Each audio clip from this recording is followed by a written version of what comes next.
Now, what a way to celebrate Christmas. Liv Boeree broke the record for the biggest cash win for a female poker player. She picked up an incredible $2.8 million after finishing fourth in the World Series event in Bahamas. Very pleased to say that Liv has joined us live now. Liv, congratulations, first of all.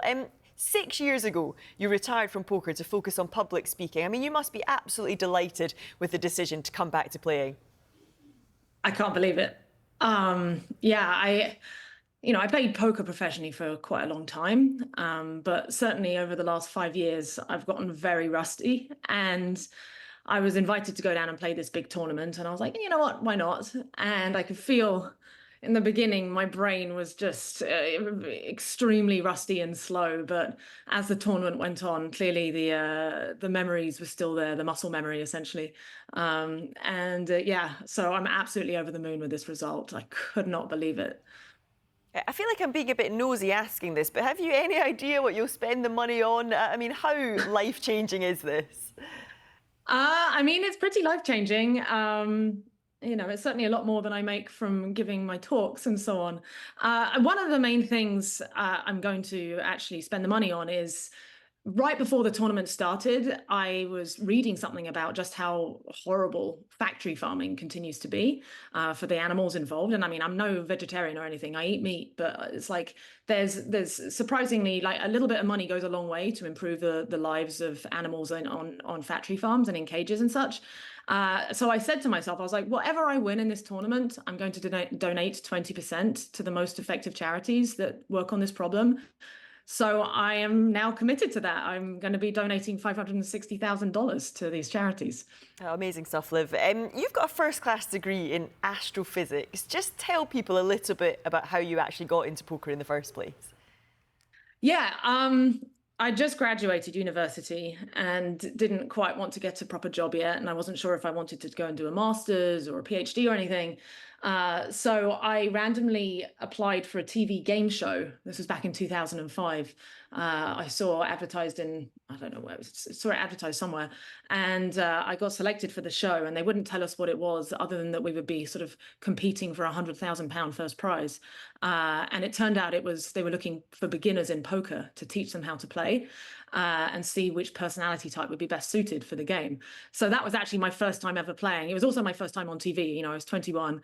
And I just completely fell in love with the game from that moment onwards. And I was like, I need to become the top female poker player, or the top poker player I can be. And I guess, yeah, it was a great decision. Yeah, and you said that your brain was feeling a little bit rusty when you started this tournament. I heard you tell a story about how you've broken down during a tournament in your career. Just give us a bit of an insight. Tell us a bit about the pressure that comes along with playing top-level poker.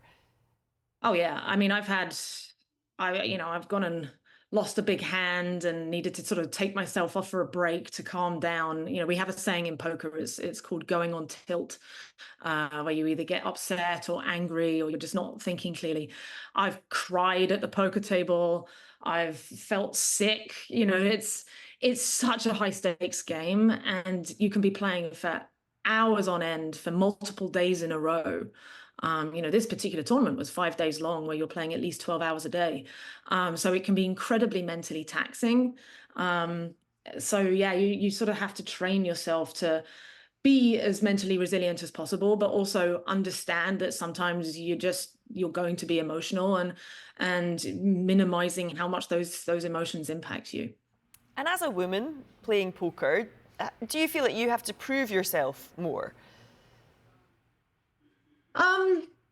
I would like to say no, but in reality, I think there is a bit of that going on. Often I've noticed that when a man wins a poker tournament, people are very comfortable saying, "Oh yeah, he played great." And when a woman wins a poker tournament, just more often than not, people are like, "Well, how lucky did she get?" So I think there's a little bit of that going on sometimes in people's minds. That said, ultimately poker is a game. There's no real physicality to it, so anyone can play it on equal footing. And I've certainly been, I'd like to think that I've been respected as a player throughout my career, and I certainly wouldn't be getting as much attention as I get if I wasn't a woman. So it's a double-edged sword. Uh, so yeah, but by and large, I mean, the poker community have been so supportive, and it's just so nice to be back and know that I've still got it. Yeah, so you retired, you came back. So are your plans to carry on playing? Are you going to play again now? I'm not going to be playing probably more than twice a year. My main thing these days is I've got this sort of podcast show I do called Win Win, which is about like finding how a lot of the problems in the world we have are a result of like game theory and bad incentives. And so I'm trying to apply that almost poker thinking lens to how we can fix the incentives that are driving a lot of the world's problems and make things more win-win as opposed to win-lose. So that's really my main focus, is just like carrying on researching and making this show about win-wins. But I'll still play poker from time to time. Liv, it's been really great to speak to you. Congratulations once again, and have a very Merry Christmas as well. Thank you. Yeah, you too. I really appreciate you having me on.